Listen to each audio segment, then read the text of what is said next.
Sebelum RKUHP itu disahkan, ya, tidak ada teroris yang protes terhadap RKUHP tadi gitu. Nggak ada suaranya.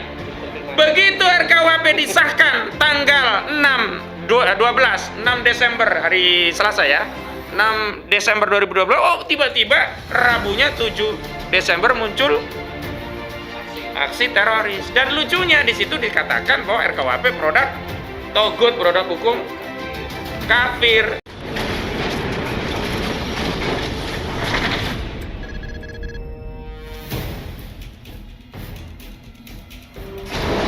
Assalamualaikum warahmatullahi wabarakatuh. Waalaikumsalam. Alhamdulillahi rabbil alamin. Hamdan katsiran kama amar ahmadu askuru astaghfiruhu. Asyhadu an la ilaha illallah wahdahu la syarikalah wa asyhadu anna Muhammadan abduhu wa rasuluhu la nabiyya ba'da wa rasulah. Allahumma shalli ala Muhammad wa ala ali Muhammad. Allahumma shalli alaihi. Terima kasih kepada host dan juga panitia dari Garda Gerakan Rakyat Berdaya yang telah mengundang kami. Dan sebenarnya bukan hanya kita yang sedang mendiskusikan masalah RKUHP ini. Segenap elemen anak bangsa memang punya kepentingan, karena RKUHP ini adalah produk hukum yang nantinya akan mengikat bagi seluruh rakyat. Dan nanti kalau sudah mengikat, ada asas yang disebut sebagai fiksi hukum. Jadi tahu tidak tahu, baca nggak baca, ya akan diterapkan secara paksa oleh penguasa. Saya nggak tahu pasalnya Pak, nggak ada urusan. Pokoknya sudah diketok. Oh saya dulu nggak dengar, nggak ada urusan, sudah diketok. Kalau memang ini tahapan sosialisasinya sampai nanti ke tingkat penerapannya itu 3 tahun, informasinya demikian gitu. Saya ingin mulai dengan narasi ya. Yang pertama saya ingin kutip statement dari Jaleswari Pramodawardhani, Deputi 5, Dewan Pembantu Direksi dari Kepala Staf Kantor Staf Kepresidenan. Jadi saya sebenarnya awalnya tidak mau mengait-ngaitkan ya antara bom teror yang ada di Astana Anyar, di Polsek Astana Anyar, dengan banyaknya aspirasi masyarakat yang menolak RKUHP yang baru saja disahkan. Karena kalau sudah disahkan kan sebenarnya penolakan masyarakat tidak bernilai, tinggal mengikuti proses prosedur mekanismenya ya. Kalau tidak setuju silakan uji ke Mahkamah Konstitusi gitu. Tapi kita tidak bisa melihat demikian, karena dari KSP sendiri mereka mencoba mengaitkan RKUHP ini di mana yang baru saja disahkan dengan kasus yang ada di Astana Anyar. Jadi seolah-olah ya, apa yang terjadi di Astana Anyar, bom bunuh diri, ya kita juga belum verified ya masalah bunuh diri atau tidak.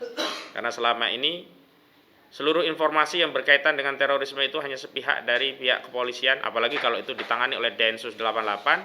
Semua sumber informasi, persepsi, tafsiran terhadap peristiwa itu hanya dari Densus 88. Dan dalam kasus Astana Anyar ini juga kita lihat ya semua informasinya dari pihak kepolisian.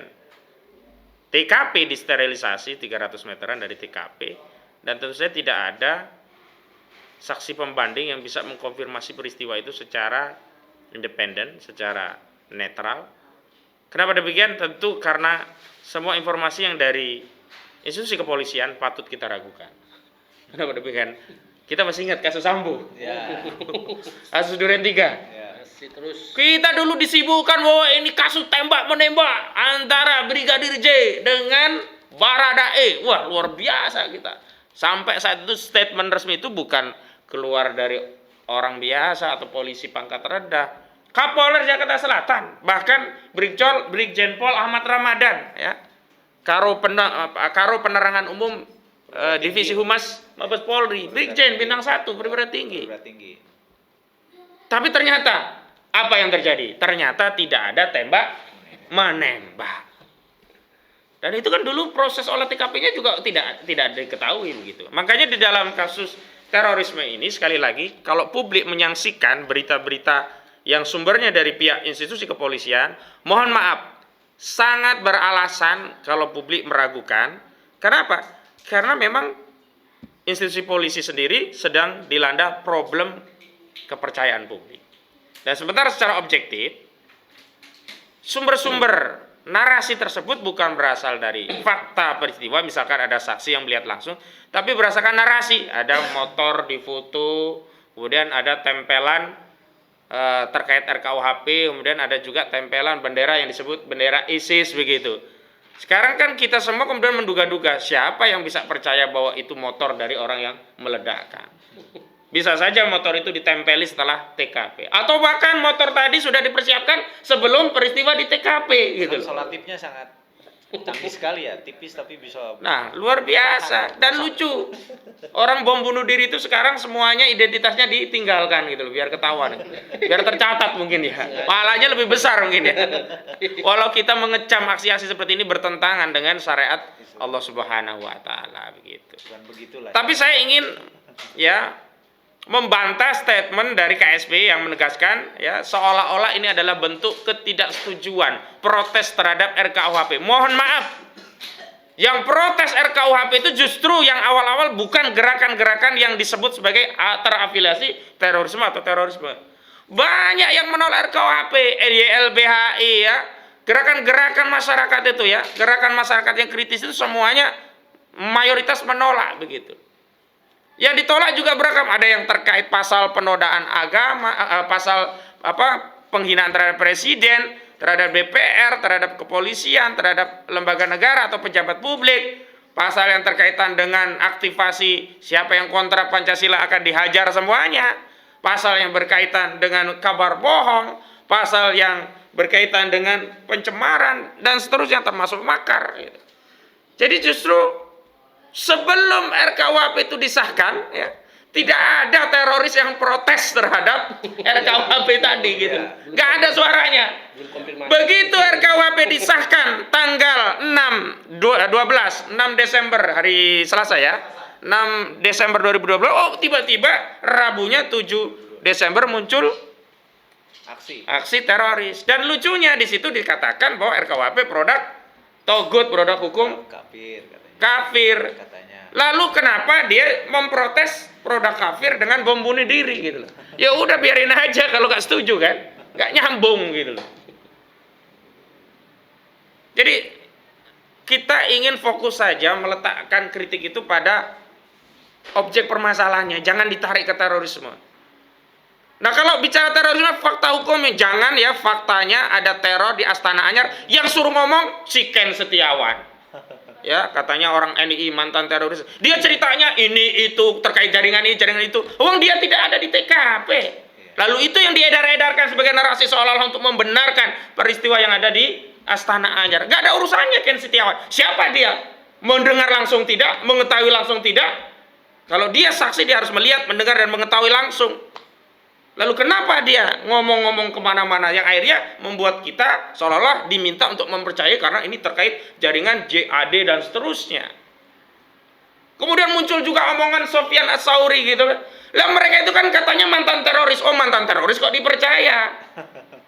Justru yang harus dipercaya itu pernyataan dari ulama. Kalau ada ulama ngomong baru dipercaya. Ini mantan teroris ngomong teroris. Dia tidak ada di TKP dan bukan pelaku yang ada di TKP, kecuali ya si Ken Setiawan itu yang bunuh diri. Habis itu di BAP setelah mati. Ken, kamu tadi bunuh diri ya? Iya Pak Polisi. Siapa yang melakukan? Saya Pak Polisi. Dari jaringan mana kamu Ken? Saya dari JAD Pak Polisi. Baru benar.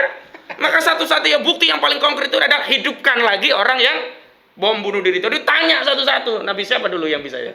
Nabi Musa. Nabi Isa juga. Jadi mohon maaf, kalau belum ada fakta persidangan, jangan dinarasikan kemana-mana, apalagi dikaitkan dengan RKUHP. Atau Nabi Sulaiman nanya semut sekitar itu, bom bunuh diri gitu ya.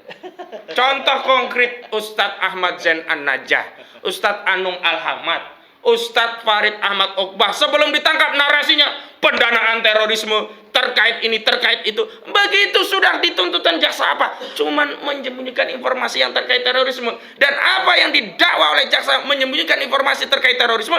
Cuma dia mengisi kajian, tidak lapor ke polisi, dianggap kajian ini teroris. Ada orang mantan jamaah Islamiyah disalahkan, tidak lapor polisi. Lihat, siapa orang yang tahu itu mantan JI atau tidak? Memangnya satu-satu ditanya, jamaah, kamu JU bukan? Jamaah, jamaah, JI bukan? Nah itu juga cuma 30 menit memberi ceramah yang sifatnya amar ma'ruf nahi mungkar, mengingatkan tentang agama Islam. Nah terkait Astana Anyar ini saya minta deputi untuk tidak bicara lebih lanjut. KSP itu adalah lembaga tinggi, tidak boleh asal ngomong, apalagi mengait-ngaitkan teror ini dengan kritik masyarakat terhadap pengesahan RKUHP. Fokus saja. Apa pembelaan pemerintah terhadap pengesahan RKUHP ini? Baik secara proses, prosedur maupun secara substansi. Baik, kita masuk ke kritiknya. Jadi nanti jawab. Jangan kalau setiap kritik, oh silakan kalau nggak setuju bawa ke MK. Nggak usah diomongin pinter rakyat, anak SD juga tahu. Justru yang pengen kita tahu, bagaimana proses itu tetap dipaksakan, disahkan di paripurna, padahal tidak sejalan dengan kehendak masyarakat. Wakil DPR, wakil DPR lagi, wakil DPR siapa? Hei wakil rakyat. Loh kalau Anda itu mewakili rakyat, banyak rakyat protes, kenapa Anda tetap paksakan disahkan? Lalu Anda katakan silahkan nanti gugat ke MK. Loh, Anda ini wakil rakyat, Anda harusnya ngikutin rakyat. Tinggal ya mana yang menjadi atensi rakyat ikuti, selebihnya silahkan sahkan. Ini banyak loh pasalnya. Ada 627 pasal. Tadinya ada 632 pasal. Terakhir direvisi tinggal 627 pasal. Yang dikritik rakyat itu paling 10-an pasal lah ya, penghinaan presiden tadi. Enggak semua pasal. Ada enggak rakyat yang mengkritik RKUHP yang mengatur pencurian itu adalah kejahatan? Ada enggak mengkritik? Enggak ada, karena rakyat tahu bahwa pencurian itu adalah kejahatan. Ada enggak orang yang protes ya di dalam RKUHP yang baru pembunuhan itu ya dijadikan satu tindak pidana? Rakyat ada yang protes enggak? Nggak ada, karena rakyat setuju sependapat bahwa membunuh itu kejahatan. Ada nggak rakyat ya yang kemudian narkotika, korupsi, masalah yang sifatnya itu sudah diketahui sebagai kejahatan itu diprotes? Tidak. Lalu kemudian ketika ada kritik presiden dijadikan delik pidana, disitulah rakyat protes gitu loh. Kenapa mengkritik ditafsirkan menghina? Memang benar nggak ada kalimat mengkritik di situ. Tapi nanti praktiknya ya yang beda pendapat itu bisa dikriminalisasi dengan dalih telah menghina presiden, menghina DPR, menghina pejabat, menghina lembaga tinggi negara dan seterusnya. Jadi kalau DPR ya sebenarnya mau mendengar, nggak perlu bikin repot rakyat ke MK. Anda itu dipilih oleh rakyat. Dan rakyat nggak minta banyak, hanya 10-an pasal yang dikritik dari 627 pasal. 627 dikurangi 10 tinggal berapa? 617. Kira-kira kalau rakyat minta 10, DPR masih 617. DPR menang apa kalah? Masih menang banyak. Kenapa sih nggak di-drop saja yang kontroversi itu selesai? Disahkanlah yang 617. Kenapa ngotot? Kami sudah menjalankan sesuai mekanisme. Kalau yang tidak sependapat silahkan gugat ke MK. Itu pembodohan terhadap rakyat dan bentuk pengkhianatan terhadap rakyat. Takbir. Allah. Lagi pula ini secara prosedur itu kita memang, ini anggota dewan itu suka-suka mereka ya. Mereka yang bikin undang-undang. Hukum acara untuk membuat undang-undang itu namanya tatib kalau di DPR, tata tertib. Dan tata tertib di saat pandemi ini ya memungkinkan mereka tidak hadir secara fisik. Sehingga aturan tentang quorum yang harusnya sebelum pandemi harus hadir secara fisik, sekarang bisa disiasati dengan dalih pandemi Covid. Padahal Covidnya sudah nggak ada, tapi mereka ya melakukan paripurna dengan tatib yang masih mengacu tatib terkait pandemi, gitu loh. Coba bayangkan, undang-undang yang begitu penting bagi masa depan bangsa dan negara untuk 280-an juta rakyat Indonesia, cuman disahkan 18 biji anggota DPR, bayangkan. Dari 575 anggota dewan. Coba kalau pakai tatib biasa, sah nggak ini? Nggak sah. Quorum nggak? Nggak quorum. Kalau digugat MK batal nggak? Batal demi hukum. Tapi karena ya itu tadi tatibnya udah diubah, maka bisa disahkan hanya dengan 8 orang yang hadir fisik. 18 maksud saya ya. 18 orang yang hadir fisik. Kemudian yang virtual cuma 108, yang 164 izin, yang 285 ini absen. Ini kemana nih anggota DPR 285 untuk masalah rakyat Indonesia? 280 juta orang gak hadir, absen. Gajinya absen gak nih kira-kira? Oh, nggak boleh. Gaji gak boleh absen, bro. Tetap masuk rekening atau Kerjaan boleh absen, gaji harus terus. Ini mereka dulu minta dipilih. Pilihlah saya akan mewakili Anda. Ya mewakili gaji doang. Giliran kerja, ngurusi undang-undang, kagak mau. 285 absen. Kebangetan gak ini DPR? Kebangetan lah. Kebangetan sekali gitu loh. Kita aja di sekolah kalau absen nggak cukup nggak bisa ikut ujian ya. Itu sekolah. Kalau yang udah kerja di SP. Itulah. Ini DPR. Ini DPR gimana? Masalah besar. Kayak gitu yang disalahkan rakyat yang mengkritik. Harusnya kalau mau berkaca DPR penuhi dulu itu ruang paripurna. Paripurna loh. Oke lah. Tatip itu kalau terkait rapat komisi ada yang virtual nggak ada masalah karena nggak terlalu penting. Ini sidang paripurna loh, nggak hadir. Hanya mengandalkan yang virtual. Yang virtual pun hanya 108. Yang 164 izin. Saya juga ragu yang virtual itu benar-benar melototin ada nggak? Jangan-jangan diaktifkan ya. Terus dipasang display player, display picture, diaktifasi, habis itu kameranya dimatikan, yang muncul kan display playernya. Habis itu nggak tahu kemana, tidur atau apa. Tapi tercatatnya tetap aktif hadir. Ya, bisa. Padahal orangnya kemana kita nggak tahu. Bisa diduga begitu lah. Patut diduga begitu, karena saya juga pernah begitu kalau virtual. Iya. Lah ini digaji, kalau saya kan nggak digaji, ya. Jadi nggak ada pertanggungjawaban, akuntabilitas dalam proses prosedur pengundangan undang-undang yang ini penting bagi 280 juta rakyat Indonesia. Ini DPR gegabah, menyepelekan. 285 absen, 164 izin, yang hadir cuma 18 biji. Ya, 108 virtual. Itu yang virtual mungkin sambil ngantuk-ngantuk begitu. Takbir. Allahu Akbar. Kalau mau mempersoalkan saya karena statement ini tunggu 3 tahun lagi. Saya lawan nanti 3 tahun lagi. Karena undang-undang ini baru berlaku 3 tahun lagi. Mudah-mudahan nggak jadi anggota DPR semua itu yang nakal-nakal. Ya. Nah, karena itu baik Yasona Lauli, Menkumham ya. Kalau dikritik itu tidak berani berargumentasi ya. Memberikan bantahan terhadap kritik rakyat terhadap sejumlah pasal-pasal yang dianggap akan menjadikan rejim ini tambah represif, tambah otoriter, bukan menjadi represif dan menjadi otoriter loh. Tambah represif, tambah otoriter. Kenapa? Wong belum ada RKUHP disahkan saja rakyat banyak ditangkapi alasan sara lah, kebencian permusuhan lah, berita bohong lah, ITE lah, pasal 14 15 Undang-Undang Nomor 1 1946. Kenyang saya mengadvokasi kasus-kasus kayak gini. Itu belum ada RKUHP. Jadi harusnya dijawab secara substansi begini. Secara prosedur begini. Ini prosedurnya cuma dihadiri 18 biji anggota DPR. Secara substansi banyak masalah nggak pernah dipersoalkan. Ujung-ujungnya Yasona Lauli ya sombong kompak ya. Sepertinya dari pemerintah dan DPR. Kalau tidak sependapat silahkan ya disalurkan melalui proses prosedur yang ditentukan. Silahkan ke MK. Masalahnya pasal-pasal seperti ini nanti di MK, penguji atau pemohon itu akan menghadapi 2 persoalan. Yang pertama soal legal standing. Jadi dari DPR kita kritik. Kata DPR, udah sono ke MK. Begitu di MK, ente nggak punya legal standing. Akhirnya apa? Ditolak. Dipingpong nih rakyat. Ke DPR disuruh ke MK, di MK nggak punya legal standing. Ini banyak masalah permohonan itu yang selalu dipersoalkan oleh MK. Yang pertama kali itu hanya karena soal legal standing. Padahal kan ini pengujian siapapun sebenarnya berhak untuk menguji undang-undang terhadap undang-undang dasar. Memangnya ini hukum acara perdata harus ada kepentingan pribadi sehingga bisa punya legal standing saja yang bisa gugat. Ini kan kepentingan publik.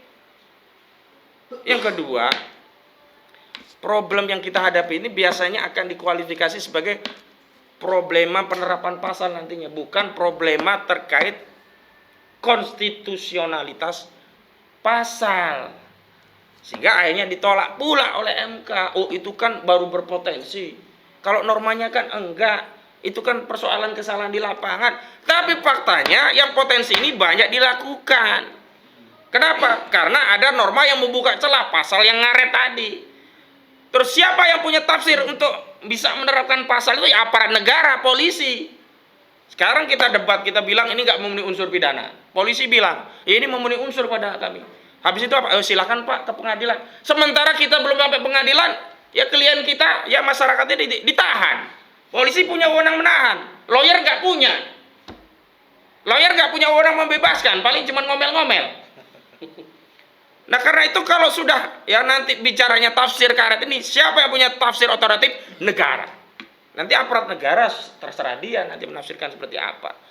Karena itu sederhana, DPR itu kalau mau mendengar, udahlah yang kontroversi di drop saja, dihapus. Nggak rugi mereka, masih menang banyak. Ya dari 627 pasal. Kalau di drop 10-an pasal kan masih punya 617 pasal, masih menang. Kalau niatnya memang mereka mendengar suara rakyat. Tapi kalau mau menang-menangan ya itu tadi. Bodoh amat, ketok-tok, silakan ke MK. Sama seperti dulu, Undang-Undang Cipta Kerja malam-malam diketok. Belum selesai diketik tapi diketok. Makanya disebut Undang-Undang TikTok. Draftnya sama yang ininya beda. Draftnya beda-beda ya jumlahnya. Nah, saya ingin juga tegaskan begini ya. Kalau kita bernegara, janganlah menjadikan rakyat itu seperti kelas nomor 2. Kita itu cuma beda posisi karena ada amanah. Anggota DPR juga nanti kalau nggak terpilih jadi rakyat biasa. Presiden juga nanti kalau pensiun jadi tukang kayu juga.